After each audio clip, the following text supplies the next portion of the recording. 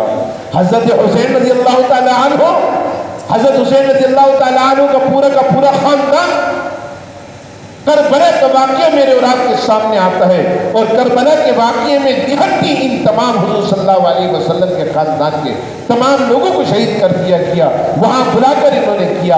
اور آج اسماعیل ہنیہ نے یہ ثبوت دے دیا کہ وہ حضور صلی اللہ علیہ وسلم کے امتیوں میں وہ امتی تھا جو آپ سے سچی محبت رکھتا تھا، آپ کی امت سے محبت رکھتا تھا، آپ کی امت کی اتحاد اور فلسطین میں بیت المقدس کے تحفظ کے لیے جنگ لڑ رہا تھا۔ اس کو ایران میں بلا کر جس طرح حضرت حسین کو شہید کیا گیا کربلا میں، اس طرح اسماعیل ہنیہ کو بلا کر وہاں پر شہید کیا گیا۔ اللہ اس کی قبر پر کروڑوں رحمت نازل فرمائے، اللہ رب العزت اس کی شہادت کو اپنی بارگاہ میں شرف قبولیت عطا فرمائے۔ اگر اس کے خاندان میں جو باقی رہ گئے، اللہ رب العزت ان کے غموں کو ہلکا کرتے ہوئے ان کو بھی اسماعیل ہنیہ کی طرح بہترین دائی اسلام بنا دے۔ اللہ رب العزت فریق رحمت فرمائے۔ میرے دوستوں، میں نے اور آپ نے اپنے دشمن کو پہچاننا ہے، اپنی وحدت کو نہیں توڑنا، اپنی وحدت کو نہیں توڑنا، اپنی اجتماعیت کو مضبوط کرنا ہے، اور یہ اجتماعیت مضبوط دین کی وجہ سے ہے، اور یہ اجتماعیت کی مضبوطی کا سب سے بڑا میرے اور آپ کے لیے پلیٹ فارم ختم نبوت کا ہے۔ ہر شخص اپنے آپ کو ختم نبوت کے ساتھ جوڑے، جوڑے گا نہیں جوڑے گا، ہاتھ اٹھا کر نعرہ تکبیر کو بلند کر کے سب اس بات کا ثبوت دیں کہ ہم ختم نبوت کے کارکن ہیں۔ نعرہ تکبیر، نعرہ رسالت، الحمدللہ وآخر دعوانا الحمدللہ۔